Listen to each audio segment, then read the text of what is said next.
Subscribe to Learn with RK for more Tamil lessons. வணக்கம் மாணவர்களே, 10ஆம் வகுப்பு தமிழ் இயல் 1 கவிதை பேழை. இன்றைய பாடம் காலகணிதம். இந்த பாடலை எழுதியவர் கண்ணதாசன். மனிதம் என்பது தனி மனிதன் மற்றும் சமுதாயத்தினுடைய வாழ்வியல் நெறியின் தெளிந்த சாரம். மனிதம் என்பதன் இலக்கணமானவன் நல்ல கவிஞன். கவிமனம் எதை சரியென்று கருதுகிறதோ அதை துணிந்து சொல்லும், செல்வத்திற்கோ பதவிக்கோ அடிபணியாது பிறருக்கு பகிர்ந்து கொடுக்கும்.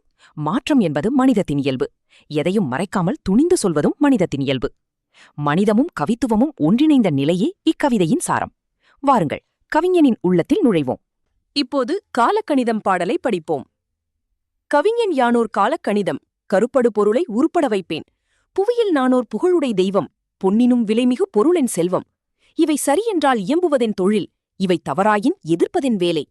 ஆக்கல் அழித்தல் அழித்தல் இம்மூன்றும் அவனும் யானுமே அறிந்தவை அறிக. செல்வர்தங் கையில் சிறைப்பட மாட்டேன், பதவி வாளுக்கும் பயப்பட மாட்டேன். பாசம் மிகுத்தேன், பற்றுதல் மிகுத்தேன், ஆசை தருவன அனைத்தும் பற்றுவேன். உண்டாயின் பிறர் உண்ணத் தருவேன், இல்லாயின் எமரில்லம் தட்டுவேன். பாடலின் 2ஆம் பகுதியை படிப்போம். வண்டாய் எழுந்து மலர்களில் அமர்வேன், வாய்ப்புறத்தேனை ஊர்ப்புறம் தருவேன். பண்டோர் கம்பன் பாரதி தாசன் சொல்லாதன சில சொல்லிட முனைவேன். புகழ்ந்தால் என்னுடல் புல்லரிக்காது, இகழ்ந்தால் என் மனம் இறந்து விடாது. வளமார் கவிகள் வாக்குமூலங்கள் இறந்த பின்னாலே எழுதுக தீர்ப்பு. கல்லாய் மரமாய் காடுமேடாக மாறாதிருக்க யான் வனவிலங்கல்லன்.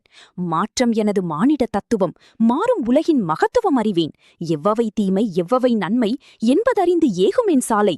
தலைவர் மாறுவர் தர்பார் மாறும், தத்துவம் மட்டுமே அட்சய பாத்திரம். கொள்வோர் கொள்க குறைப்போர் குறைக்க, உள்வாய் வார்த்தை உடம்பு தொடாது. நானே தொடக்கம் நானே முடிவு, நான் உரைப்பதுதான் நாட்டின் சட்டம். இப்போது பாடலின் கருத்துகளை விரிவாக புரிந்து கொள்வோம். கவிஞனின் துணிவு. செல்வர்தங் கையில் சிறைப்பட மாட்டேன், பணக்காரர்களின் வசமாக ஆக மாட்டேன் என்கிறார். பதவி வாளுக்கும் பயப்பட மாட்டேன், அதிகாரத்திற்கும் தலைவணங்க மாட்டேன் என்கிறார். கவிஞனின் பாசம். பாசம் மிகுத்தேன், பற்றுதல் மிகுத்தேன், அன்பு மிகுந்தவன் என்கிறார். உண்டாயின் பிறர் உண்ணத் தருவேன், தனக்கு இருந்தால் பகிர்வேன். இல்லாயின் எமர் இல்லம் தட்டுவேன், இல்லாவிட்டால் உறவுகளிடம் கேட்பேன். வண்டாய் எழுந்து மலர்களில் அமர்வேன். வண்டு மலர்களிலிருந்து தேன் எடுப்பது போல கவிஞன் வாழ்க்கையிலிருந்து கவிதை படைப்பான். இப்போது பாடலின் மையக் கருத்தை பார்ப்போம். புகழ்ந்தால் என் உடல் புல்லரிக்காது, யாராவது பாராட்டினால் மகிழ்ச்சியில் என் நிலை இழந்து விடமாட்டேன். இகழ்ந்தால் என் மனம் இறந்து விடாது, யாராவது இகழ்ந்தாலும் மனம் உடைந்து போக மாட்டேன். வளமார் கவிகள் வாக்குமூலங்கள் இறந்த பின்னாலே எழுதுக தீர்ப்பு. என் கவிதைகளே ஆதாரம், மரணத்திற்கு பின் தீர்ப்பு எழுதலாம். கல்லாய் மரமாய் காடுமேடாக மாறாதிருக்க யான் வனவிலங்கல்லன். நான் கல்லும் மரமும் போல் உணர்வற்று இருக்க மாட்டேன்.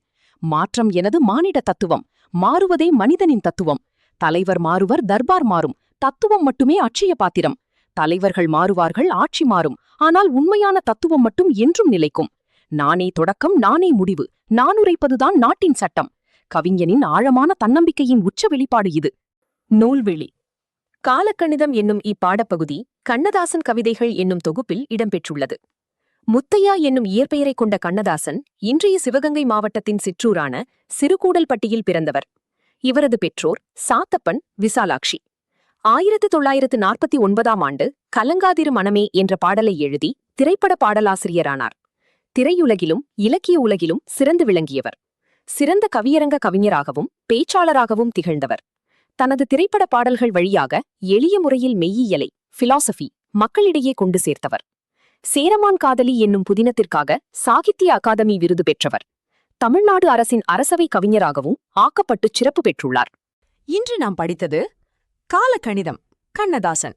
செல்வத்திற்கும் பதவிக்கும் அடிபணியாத கவிஞனின் துணிவு, பாசமும் பற்றும் நிறைந்த இதயம், மாற்றமே மனித தத்துவம் என்ற ஆழமான சிந்தனை, இவை இப்பாடலின் ஆன்மா. தத்துவம் மட்டுமே அட்சய பாத்திரம். இந்த வரியை மனதில் வையுங்கள். மேலும் பாடங்களுக்கு லேர்ன் வித் RK சேனலை சப்ஸ்கிரைப் செய்யுங்கள். நன்றி.